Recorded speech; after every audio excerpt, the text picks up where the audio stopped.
nanti ada gilirannya kita akan menyampaikan apa yang harus disampaikan mewakili dari Ibu Atalia dan tentunya dari Pak Ridwan Kamil.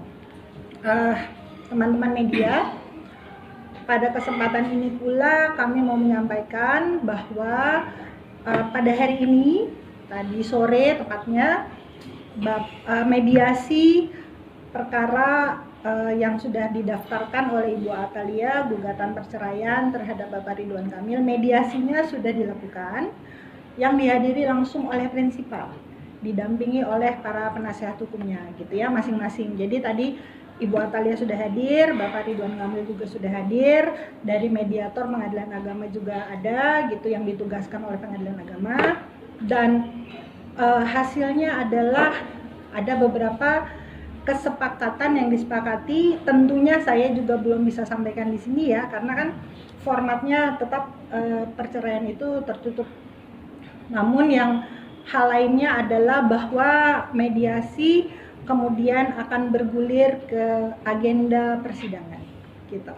Jadi dari saya itu dulu, nanti kita lengkapi dengan tanya jawab. Tapi sebelumnya tentunya saya juga ingin menyampaikan bahwa dengan hadirnya kami di sini dari tim kuasa hukum, penasihat hukum penggugat maupun dari kuasa hukum tergugat, ini teman-teman bisa lihat kami saja baik-baik saja, gitu, sama halnya dengan prinsipal kami, komunikasi masih berjalan dengan baik. Artinya kami ingin bersepakat, tim PH ini, bahwa secara normatif apa yang harus kami lalui, prosedur perceraian itu akan dijalankan dengan baik bersama-sama sampai nanti akhirnya putusan dari Pengadilan Agama akan jatuh, gitu ya. Kita akan lalui secara normatif. Mungkin kesempatan ini akan saya berikan kepada tim PH dari penggugat, dalam hal ini Kang Debi, mangga, silahkan. Bismillahirrahmanirrahim. Selamat malam rekan-rekan media. Saya ingin menyampaikan terkait hasil mediasi yang dihadiri oleh Ibu Atalia dan Pak Ridwan Kamil. Pada dasarnya beliau-beliau ini sepakat untuk berpisah secara baik-baik. Kedua akan saling menghormati satu sama lain dan juga akan merawat bersama anak-anaknya. Lalu yang kedua, ini perlu diluruskan juga, karena kebetulan kami dari pihak penggugat, ya, dalam hal ini kami kuasa hukum penggugat, yang dimana kami membuat isi gugatan, bahwa kami pastikan ya, di dalam isi gugatan ini, saya ulangi, di dalam isi gugatan tidak ada yang namanya pihak ketiga. Jadi ini murni ya, perpisahan ini murni karena keinginan kedua belah pihak. Lalu yang kedua ya, terkait Ibu menyampaikan bahwa masyarakat harus saling menghormati karena ini perkara privasi. Jadi berharap kedepannya kita saling mendoakan agar ini yang terbaik untuk Bapak maupun Ibu. Selebihnya mungkin seperti itu. Baik, sebelum kita statement closing, mangga. Agak teknis Bu, kenapa tidak di Pengadilan Agama mediasinya itu? Atau memang kami kurang tahu, ternyata di Pengadilan Agama sudah digelar. Jadi begini, begini teman-teman. Jadi pada prinsipnya adalah pengadilan ini dalam jangka waktu yang sudah ditentukan. Teman-teman tahu ya bahwa kemarin di persidangan Ketua Majelis menyampaikan next agendanya 21 Januari, ya kan, untuk persidangan. Dan pada saat itu diberikan kesempatan kepada para pihak untuk melakukan mediasi di dalam atau di luar persidangan. Di dalam atau di luar Pengadilan Agama. Artinya secara normatif itu diizinkan. Dan kami memilih untuk melakukannya di luar Pengadilan Agama dengan mediator yang ditunjuk oleh Pengadilan Agama. Ini pun atas seizin dari Ketua Pengadilan Agama dan sepengetahuan beliau. Artinya itu hal yang sangat wajar. Pilihannya mungkin untuk kenyamanan dan ketenangan saja gitu. Karena kebetulan gini ya, kebetulan kan beliau-beliau ini sibuk ya gitu. Waktunya ini agak sore. Takutnya kalau misalnya di pengadilan agama itu kasihan nih teman-teman yang kerja gitu ya, harus sampai sore dan lain-lain. Jadi dipilihlah tempat yang di luar pengadilan agama. Di Bandung apa di Jakarta? Di Bandung. Di Bandung. Mohon. Dari hasil mediasi ada itikat, ada itikat, ada terlihat ada kemungkinan rujuk kembali.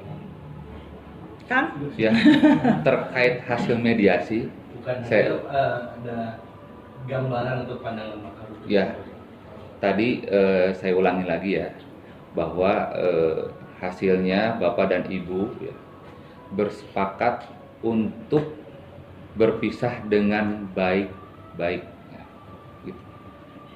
Pemicunya apa ya? Tadi Ya. berapa lama Bu, proses mediasi berlangsung? Oh lumayan, tadi kita mungkin ada 30 menit ya Kang ya? Ya. 30 menit ada ya tadi ya? Kurang lebih 30 menit lah. Ada komunikasi langsung. Nggak ada Langsung. nggak alot berarti ya?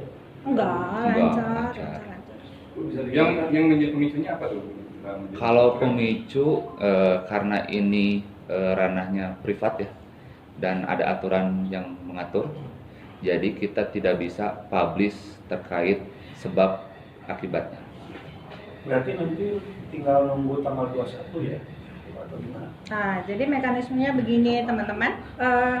Hasil mediasi tersebut nanti akan dilaporkan oleh mediator ke pengadilan agama. Tadi batas waktu 21 Desember itu adalah batas waktu maksimum gitu ya.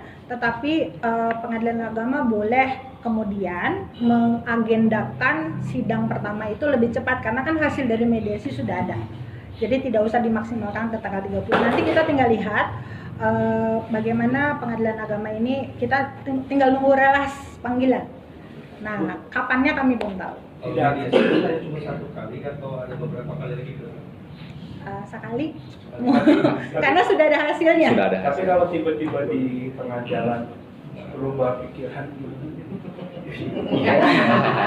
Karena kan di sini tidak ada orang ketiga kan? Nggak ada. Ya, oke. Bu, bisa diputarkan lagi Bu, kalau yang sidang tuh untuk lanjutnya tanggal 21 Tanggal atau 21 besok hari Minggu Bu? Tidak, kami menunggu relas panggilan. Ya, Januari. 21 Januari, Kang. Itu Desember. Ya. penegasan aja terkait masing-masing kuasa hukum yang berkumpul bersama. Nah ini apa yang ingin Anda sampaikan terkait kumpul bersama ini? Oh. Maksud tentunya. Oke, baik. Tadi seperti saya sudah sampaikan gitu ya. Tadi kan kami melakukan mediasi nih bersama. Terus sudah gitu hasilnya pun kan sudah tampak gitu. Lalu tentunya kami masing-masing sudah mendapatkan amanat dari prinsipal masing-masing bahwa ya udah ini tinggal normatifnya saja gitu ya. Dan kebetulan kan memang jelas nih arah dan tujuannya, jalan yang dilalui juga sama gitu ya. Artinya adalah hukum acara, lalu tujuannya juga sudah disepakati bersama, sehingga kami berdua ini dari tim PH dan penggugat maupun tim PH tergugat ini memilih juga jalan untuk melakukannya bersama-sama gitu. Tadi disebutkan soal pengasuhan bersama seperti apa, mungkin secara detail ke depan. Ya, terkait pengasuhan secara bersama-sama kan tentunya Bapak dan Ibu ya mengasuh anak-anaknya secara bersama-sama. Ya, gitu. Tadi dihadirkan kami ini. Anak yang keduanya ada ikut hadir dalam mediasi. Di mediasi enggak? Jadi sekarang menyinggung mono gini juga Pak Anies sama Bu Atalia sudah bisa memakan setelah dari mediasi. Kalau itu ya tentunya itu kan udah ada aturannya sendiri ya terkait SEMA. Ya intinya kita sudah penuhi aturan terkait SEMA. Ya. Surat edaran Mahkamah Agung ya, SEMA. Terus untuk gono gini nggak ada menyinggung juga Bu? Kalau harta gono gini mungkin karena kita fokusnya untuk perkara ini dulu, jadi kita belum bisa berpikir lebih jauh. Berarti dari gugatan nggak ada soal gunung ini? Ini saya perjelas ya teman-teman. Jadi begini, hukum acara yang berlaku di hukum acara pengadilan agama yang berlaku bahwa tidak boleh menyatukan gugatan perceraian dengan gonogini. Artinya kita harus jelas dulu nih, jadi cerai atau tidak. Kenapa? Karena kan walau bagaimanapun nanti yang akan memutuskan apakah perkawinan ini lebih baik diceraikan atau dipertahankan itu tetap ada di tangan majelis hakim, gitu ya. Artinya belum tentu juga cerai, sebetulnya putusannya kita nggak tahu, gitu kan, nanti akan diperiksa oleh majelis. Nah kalau misalnya sudah jelas perceraiannya, barulah, kalau udah cerai barulah muncul nih si gonogini teh. Nah makanya baru muncul hak untuk mengajukan gugatan gonogini ketika perceraiannya sudah terjadi, gitu. Artinya memang tidak boleh dulu mengajukan gugatan gonogini disatukan dalam gugatan perceraian, gitu. Nah, satu hal lain adalah bahwa di pengadilan agama ini yang diperiksa oleh majelis ini kualitas dari perkawinannya, apakah masih layak untuk dipertahankan atau sudah banyak mudaratnya kalau misalnya dipertahankan, gitu ya. Enggak lagi cari salah, siapa yang salah siapa yang benar. Jadi majelis juga tidak akan memeriksa sejauh mana iya teh salah istrina atau salah pamagetna gitu, enggak. Hanya akan memeriksa kualitas dari perkawinannya yang sedang diajukan gugatan perceraian. Mau penegasan aja Ya. di sosial media ya terkait adanya nama-nama yang muncul, aura pasti dan segala macam. Ini penegasan aja seperti apa? Oke. Kak Oya yang akan menyampaikan. Dapat pesan langsung dari prinsipal, enggak? Ya, selamat malam semuanya. Jadi tadi penyambung yang sudah disampaikan oleh rekan Debbie bahwa sangat-sangat jelas dan tegas dalam gugatan tidak ada pihak ketiga. Mau LM, mau siapapun itu inisial yang beredar, itu tidak pernah ada.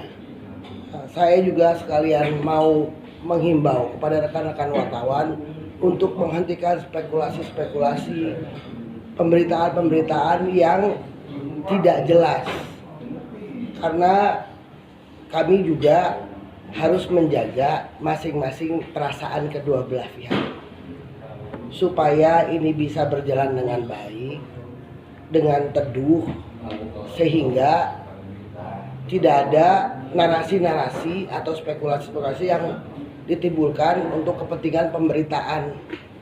Jadi bukan tidak terluka ya kedua belah pihak. Ini kita harus menjaga masing-masing pihak. Juga saya juga menghimbau mungkin ada pihak-pihak lain di luar sana yang mengatasnamakan mungkin mengenal beliau, mengenal ibu, baik bapak dan ibu, dengan memberikan narasi-narasi yang tidak bisa dipertanggungjawabkan. Nah, saya memonitor seluruh pemberitaan baik yang dibuat oleh rekan media maupun ada pihak-pihak yang tidak bertanggung jawab seolah-olah memahami padahal tidak.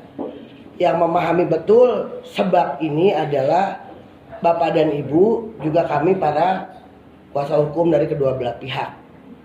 Sebagai bukti bahwa ternyata orang itu tidak tahu apa yang dia sampaikan, ternyata hari ini dibantah oleh rekan dari kuasa dari Ibu Thalia. Jadi saya mohon kita sama-sama menciptakan situasi kondusif supaya ini bisa berjalan dengan baik. Tidak ada narasi, tidak ada caption di berita supaya terlihat seksi dibaca orang padahal tidak ada pertanggungjawaban. Nanti mungkin ke depannya kalau itu terjadi kami juga akan mengambil langkah hukum. Ya, mudah-mudahan bisa dipahami. Kasihanlah ini, gitu ya. Terima kasih. 21 ya ini belum tentu tanggal 21 ya. Belum tentu tanggal 21 karena kita menunggu relas panggilan dari pengadilan. Itu adalah untuk melaporkan hasil mediasi termasuk juga masuk ke acara gugatan, pembacaan gugatan. Izin berangkat saja saat mediasi antara Pak RK dengan Bu Atta, apakah sempat menelpon Zara kan lagi di luar negeri atau seperti apa untuk ngasih semacam pendapat terkait hal ini? Mangga Kang Debbie. Terkait tadi mediasi, tentunya itu kan bapak sama ibu langsung, ya, tanpa menelpon anak. Kalau terkait jarak itu kan dia lagi di luar negeri. Tentunya dalam mediasi itu hanya ada antara bapak dan ibu saja. Tidak ada sempat menghubungi misalkan Ya. untuk meredam Ya, betul, betul.